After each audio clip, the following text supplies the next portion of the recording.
Good evening. How are you? Well, it's raining outside, but I've had a discussion I wanted to have that was a little longer, and I thought I needed notes to do it because I wanted to cover certain things. So I'm going to take the opportunity of the showers we have, and we're supposed to have more this week. But this is one thing I wanted to talk about, and it's our place in the world and how what we're doing at home and abroad is compromising our safety and security. And the question is it a tell of what Trump is truly about, despite what he says? We do know that when he says one thing, we can't rely on it at all. There's a magazine, Foreign Affairs. I've read it for many years off and on, and there's usually quite interesting material in there, and it often gives you an anticipation of what may happen. And the cover issue recently was, Who Needs Allies? This is in Foreign Affairs, and you can still get the magazine. Now, I'm going to discuss one of the articles. The lead article is, quote, a dispensable nation. Are we a dispensable nation? And it's written by Corey Sheik. Now, she was mostly associated in her appointments, high-level appointments in foreign affairs and related areas. She was appointed by Republicans.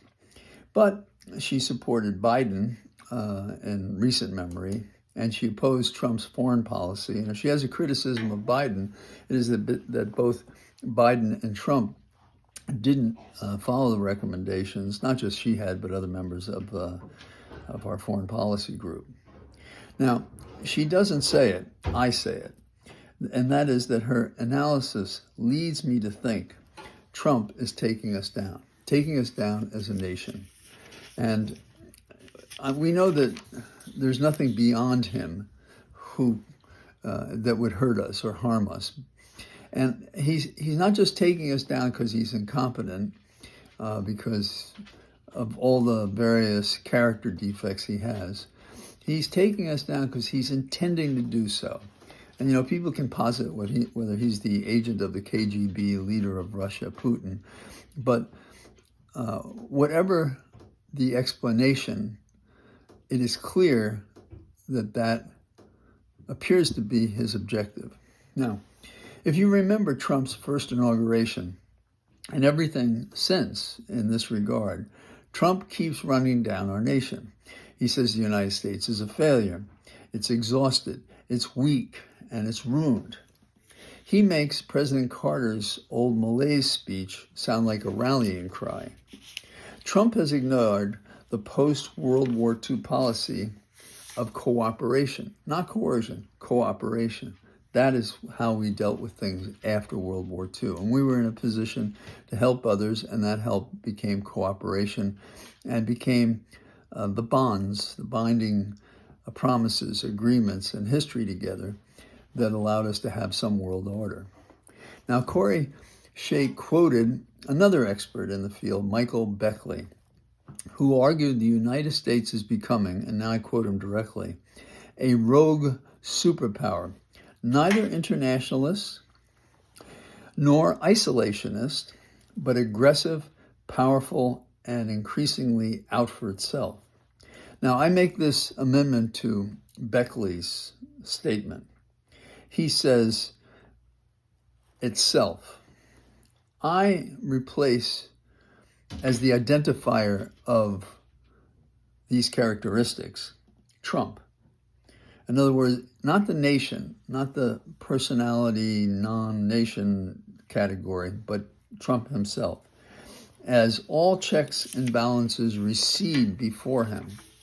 And so I think it's a fair argument, though a trained internationalist might be more conservative, if you will, in saying it. Now, the United States has had advantages for many years. A strong domestic market, and we didn't have a lot of trade, so we had a lot of control, and 90% of the foreign exchange is in U.S. dollars. All of that's at risk because Trump is compromising our advantages. Now, let's just go through a few things. You know all of them. He tramples on Congress. Supposed to limit him, supposed to restrain him, supposed to give him the direction he has. There are certain categories we know about him. He tramples on the Federal Reserve, tramples on American universities, law firms, goes into cities. He has drained the institutional sharpness in our government of those personnel that make the trains run on time, literally, and are in such critical positions throughout the government to provide the services when we're talking about our Constitution that says we're supposed to provide for the general welfare. So he fires those serving the nation who are the best and the brightest, not always, of course, but with great frequency. And he substitutes cabinet officers with dull intelligence, deluded, Jonestown area-like devotees of the Trump autocracy. His tariffs have upended any trust or credit we once had in the world. Trump has corroded our trade by limiting access. And this has an effect. And there's a study that found that 51% of Europe, quote, consider Trump to be an enemy of Europe. And we see that. There are manifestations of that in time to time, and meetings now with NATO and Trump. Why don't you go play golf or something, you know?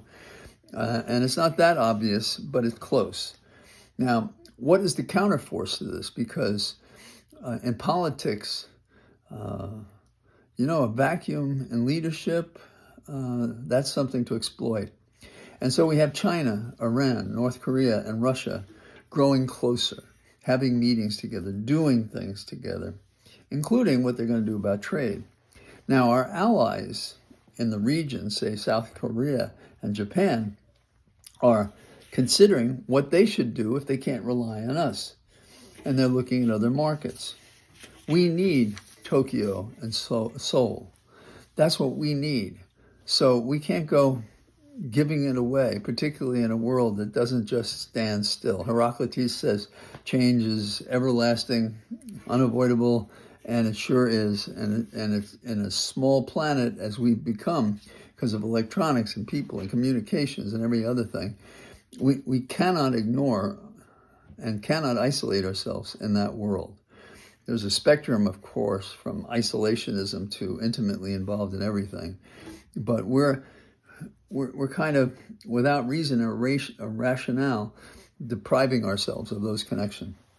Now, and Trump on his own, not only does he have confidential information in his house that he lies about, but we also have public instances in which he spills confidential info. Remember May 2017, he talked about a terrorist plot that Israel provided the intelligence to the United States, and he disclosed this when Russian officials visited Trump, and when there was nobody else in the room to record it and so forth, but it was reported afterwards. And, what's going on in LA, DC, Tennessee, may happen in Chicago, it may happen in other states and places. We are diverting our military units from their mission, a military mission, instead to be police, which is itself a violation of posse comitatus, which means you can't have law enforcement within the boundaries of the United States. Or, putting that aside, you have them raking leaves to maintain who they must be if we need them in this unsettling world is a critical consideration. And that's an opportunity. If we're not ready, and, there have been whole campaigns, presidential campaigns on this issue. JFK got elected in part because he said Eisenhower, who had been a general, hadn't done enough, had been JFK's boss in a sense, because JFK served in the service. So what do we have? We have an opportunity for a foreign nation state to involve itself. And we can't allow military to grow soft. Now, can NATO trust us to be there for them? Well, it's a question they're asking, and it's a legitimate one. Also, will they allow us to use the ports that we need, for example, in Belgium and Germany? I don't know. But at some point, they're going to get concerned about it. The way things happen with the drones, which is not in her article because it hadn't happened, is a good example of the United States failing NATO and failing public opinion and saying there could be a mistake that drones were over Poland. Really? 19? How is that possible? So Trump has weakened the pillar of the post World War II world order. Now, Churchill talked about what we had to do and called the alarm. Well, Trump's no Churchill. It's even ridiculous to suggest them in the same sentence. But the contrast is important because the issue is as important today as when Churchill was warning us to be careful for what Russia was prepared to do in Germany and elsewhere. And, ideology is important to America. And we talk about how do we make deals with foreign nation states that have very bad policies and so forth. And when Trump, as he did in May, tells the Saudi leaders that we won't tell you how to govern, he's saying we have no ideology. So we don't have any enforcement on others to enforce any ideology because we've said we don't have one. Well, do whatever you want.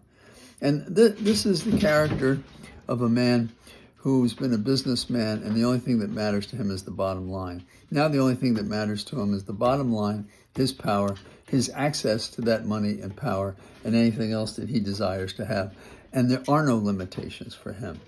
The ends justify the means, and the means are criminal, often corrupt, and not in the best interest of the United States. Now, America has become too brutal to love, but too irrelevant to fear. And you see that now when these other nation states are gathering together and cooperating with each other, and we're not invited to the wedding, if you will. Corey Shake's article is powerful. It could be how Trump slowed our rise and prompted our fall. If we want to stop that from happening, we have to talk. We have to say it aloud. We have to scream it from the rafters. We have to tell those people on the committees on the Hill, you have got to do something. We are going to lose this. And if you remember what was said when the Constitution was drafted, and they said to Benjamin Franklin, do we have a republic? And he said, we have a republic if you can keep it. Well, we're not working hard at that right now, and we have to. So this is a special edition of my sit and talk. And so I hope that you found this interesting. And think about getting her article or Foreign Affairs. You won't agree with everything, and if you think about it and you read other things, you can be critical in a constructive way. Then in our modern society allows us to make a difference for the better. So have a good evening. I'll see you on Happy Trails tomorrow. Bye-bye.